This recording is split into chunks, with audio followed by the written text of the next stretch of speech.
Welcome everyone to another episode of Transfer Weekly. This is now episode 4.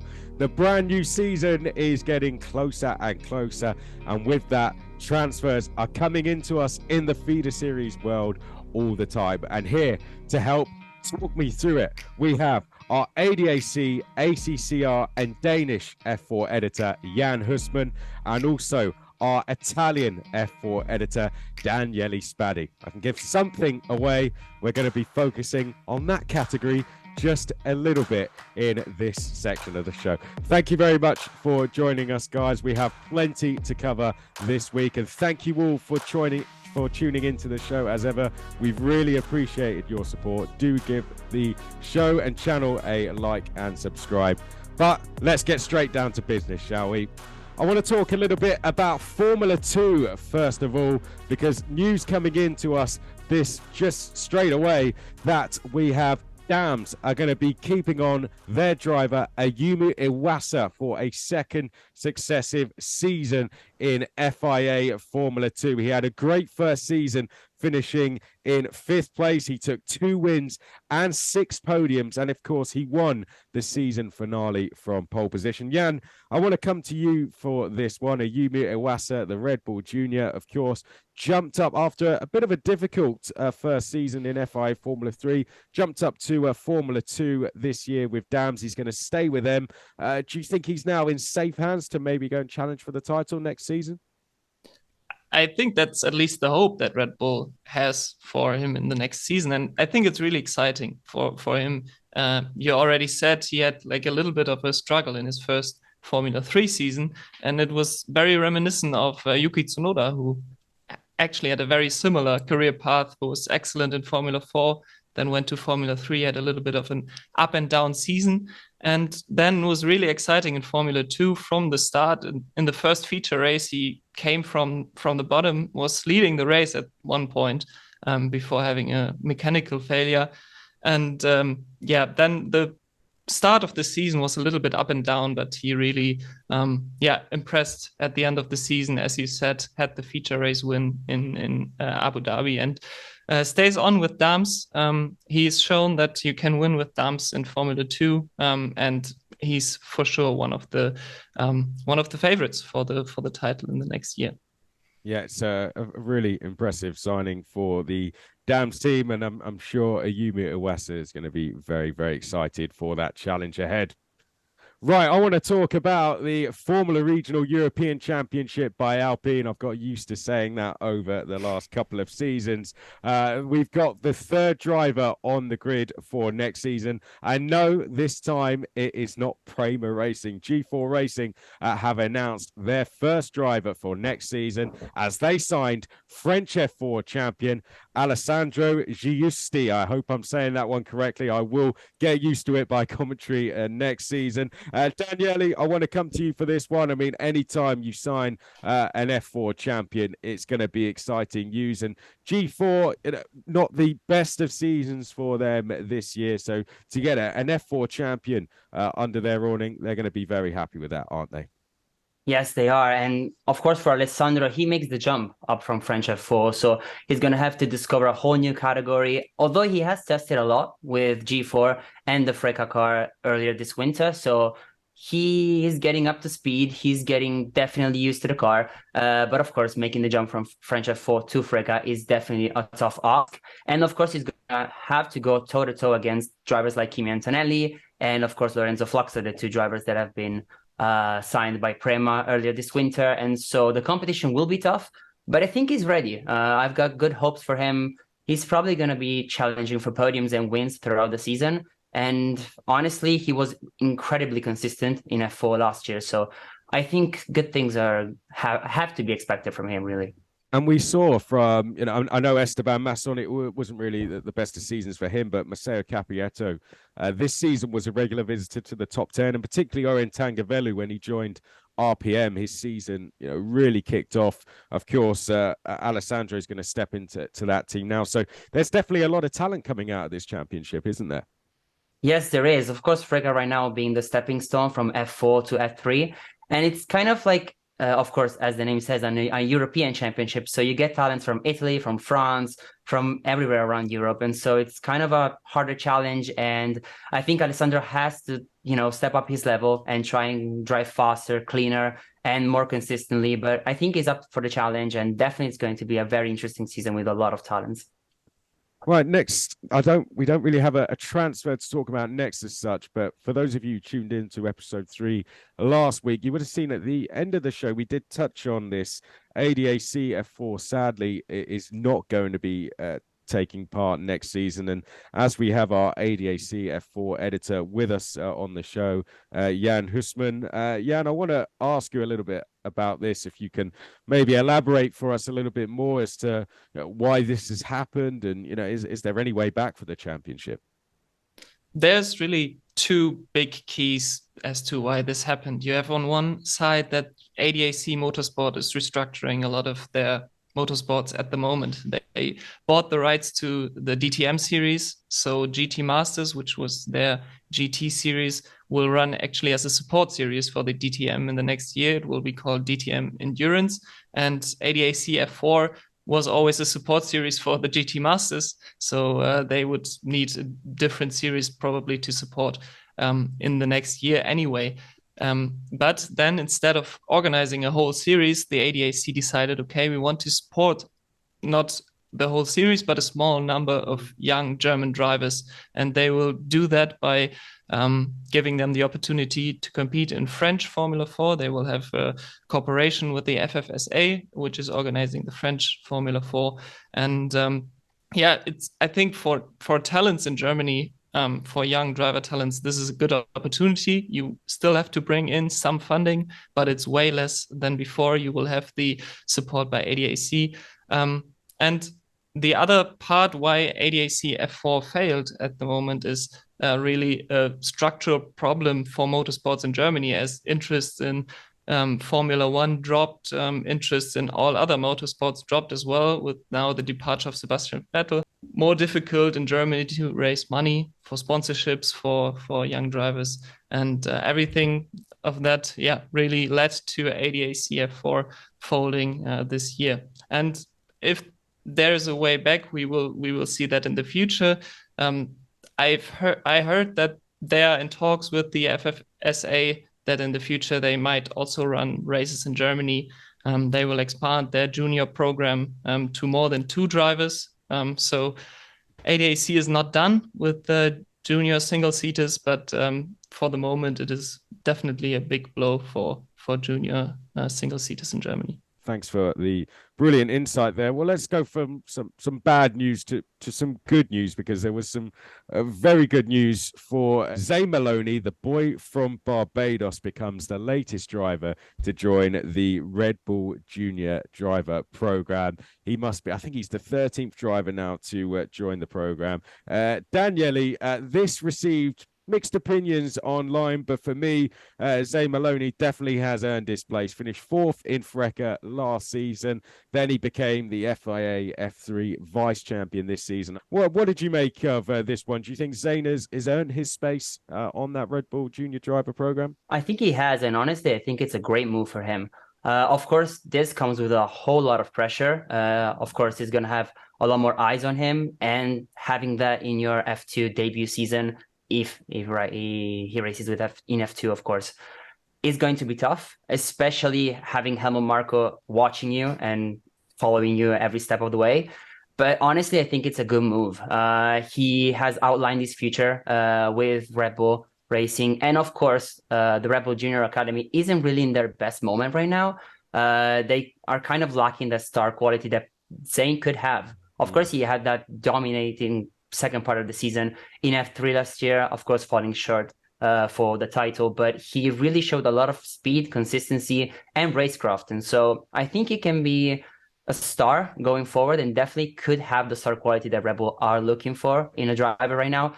Of course, he took part in the last race in F2 last year with Trident and tested with Carlin in the postseason testing in Abu Dhabi. But, if he races in Formula 2, I think he could be a very good asset for Red Bull. And let's not forget, he was also nominated as a Red Bull F1 reserve driver. I wouldn't be surprised if he was to feature in an FP1 session or 2. Yeah, that's of course, the other big news that goes with it, isn't it? He's going to be reserve driver, and as you said, we're definitely going to see him out in a FP1 session or two. So, a huge congratulations to Zane on that, and Red Bull, as you said, having to go elsewhere with things. The performance is not quite going well for them in the Red Bull camp. So we wish him all the best. And I think the coolest part of this story was that he got a congratulations on Instagram from Usain Bolt. I thought that was Yeah. absolutely mega. So, yeah, hopefully he can gain some speed from him as well. Let's go to some more transfers. We've got some F4 guys with us. We're going to go to some stories there, but we're going to go over to the Middle East. We haven't really done that in Transfer Weekly yet, but we're going to do that now because that season is fast approaching, Jan. And a team that you know quite well, PHM, have announced their lineup for the Formula Regional Middle Eastern Championship, which is rebranded for next season. They've signed 3 drivers who have all raced in ADAC F4 when it was going.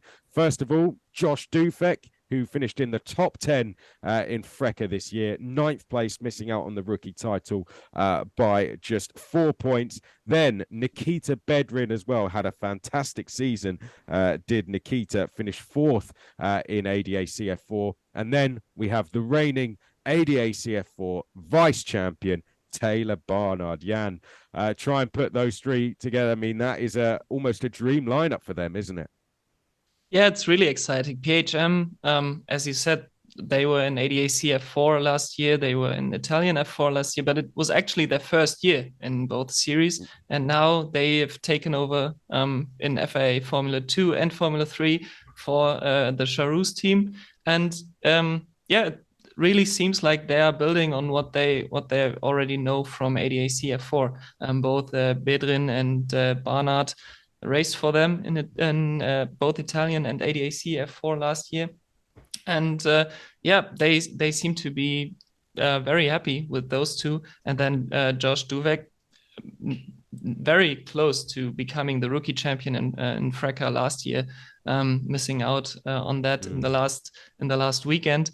And I think all of these 3 drivers have the chance to compete in the Formula Regional Middle Eastern Championship to potentially get a seat in FIA Formula 3. PHM has announced their Formula 2 lineup with Benavides and Nissani, which leads me to believe there maybe was already some agreement with those drivers in place when Charouz was still running the team.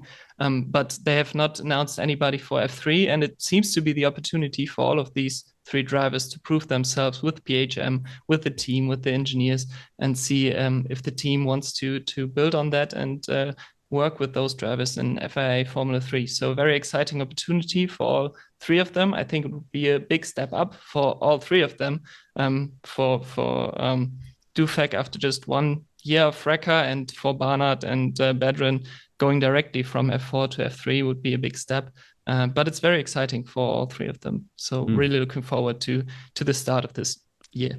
Yeah, I know Taylor heavily rumored, and Nikita was in the F3 post-season test with Genza. So who knows? Maybe this is somewhat of an audition for all 3 drivers ahead of F3 next season. I want to stay with you, Jan, because we did F1 Feeder Series did post out that Chloe Chambers had actually joined Giles Motorsport for the Toyota Racing Series. I used to absolutely love watching TRS in January.